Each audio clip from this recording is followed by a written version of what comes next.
Bom dia, boa tarde, boa noite. Eu não sei em qual horário você vai estar assistindo esse vídeo, mas hoje nós estamos começando um quadro novo aqui no nosso canal. O nome desse quadro vai ser "Você me dá 5 minutos?" É uma pergunta. E esse quadro consiste numa série de palavras rápidas sobre as escrituras, sobre aquilo que Deus tem para nós. E nós temos como propósito, promovendo esse quadro, abençoar a vida das pessoas de forma simples e direta. Haja vista que hoje em dia o tempo está cada vez mais escasso, as pessoas estão com a rotina cada vez mais corrida, nós entendemos isso, mas entendemos também que nós não podemos deixar de lado aquilo que realmente importa, que são as palavras de vida de Deus para as nossas vidas. E hoje nós queremos conversar com vocês sobre as palavras do apóstolo Paulo, lá em Colossenses 3, versículos 23 e 24, quando Paulo diz: "Tudo o que vocês fizerem, façam de todo o coração, como para o Senhor e não para as pessoas e não para homens." Vamos lá? Vamos meditar um pouquinho nisso aí? Vamos juntos.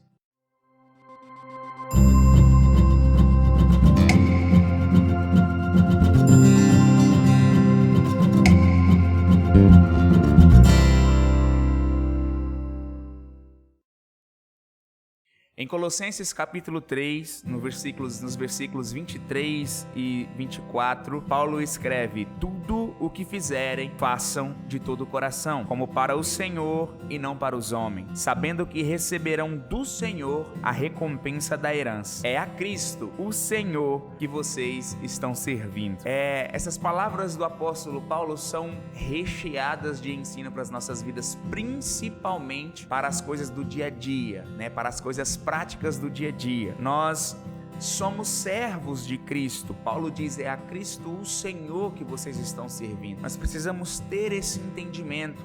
Às vezes nós até falamos assim da boca para fora: "O Cristo é meu Senhor." Mas nós precisamos entender que se Ele é nosso Senhor, em contrapartida, isso significa também que nós somos servos dele, ou seja, nós vivemos para Ele, para servirmos a Ele.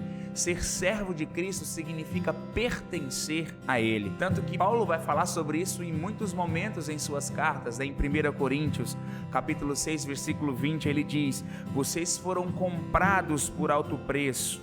Portanto, glorifiquem a Deus com o corpo de vocês." Nós nos tornamos propriedade de Jesus. Ao nos tornarmos servos de Cristo, nós nos tornamos propriedade dele. 1 Coríntios 7, 23, Paulo diz novamente que nós fomos comprados por um alto preço e por isso nós não devemos nos tornar servos, escravos de pessoas, porque nós somos propriedades de Deus. Em 1 de Pedro 2,9 há um texto muito conhecido quando Pedro escreve que nós somos geração eleita, sacerdócio real, nação santa, e ele diz: povo adquirido, povo de propriedade exclusiva de Deus. É quem nós somos, nós pertencemos a Deus. Cristo, com o sangue dele, nos comprou, nos lavou. E se nós somos servos, nós precisamos entender que vivemos para servir ao nosso Senhor, àquele que é o nosso dono. Inclusive Jesus, no Evangelho de Lucas, no capítulo 6, no versículo 46, ele diz: "Por que é que vocês me chamam Senhor, Senhor, mas não fazem o que eu mando?" Às vezes a gente está aqui dizendo: Jesus é meu Deus, Deus é meu dono, Deus é meu tudo, Ele é o meu Senhor, Ele é o Senhor da minha vida, mas o nosso comportamento diz exatamente o oposto, porque com as nossas atitudes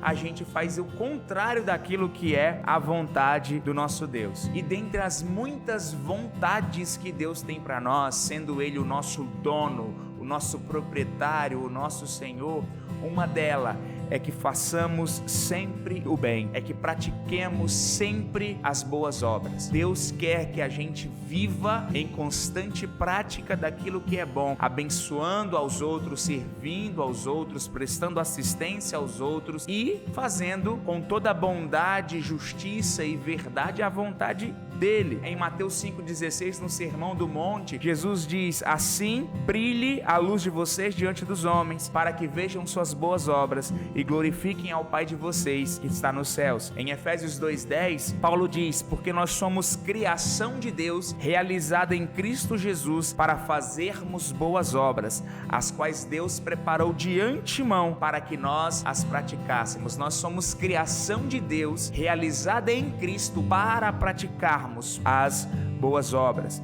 Todavia, muita gente, mesmo sabendo disso, acaba desistindo de fazer o bem, porque muitas vezes não recebe o retorno da sua ação como ela espera das outras pessoas. Muitas vezes ela não enxerga, ao fazer o bem para alguém, gratidão, retribuição, reconhecimento, retorno, e ao perceberem isso, elas simplesmente desistem ou esmurecem na prática do bem. E essa atitude, esse entendimento, ele é errado, porque a palavra de Deus, através do apóstolo Paulo, em Colossenses 3, é que nós devemos fazer para o Senhor e não para homens. A humanidade, a sociedade, a comunidade é falha, é errante, erra, ela peca, ela decepciona, ela frustra. Nossa expectativa nunca deve estar em receber qualquer tipo de resposta, de retorno das pessoas, mas sempre de Deus, porque Ele sim está vendo tudo e Ele sim vai retribuir cada atitude de bondade nossa,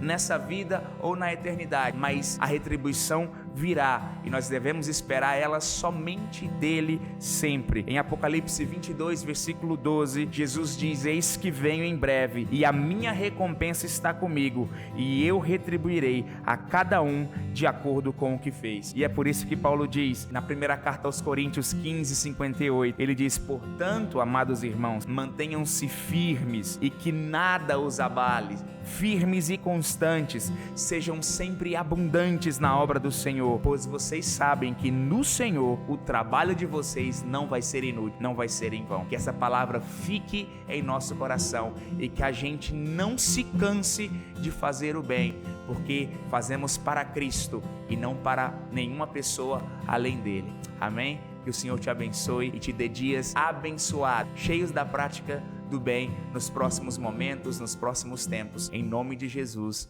Amém.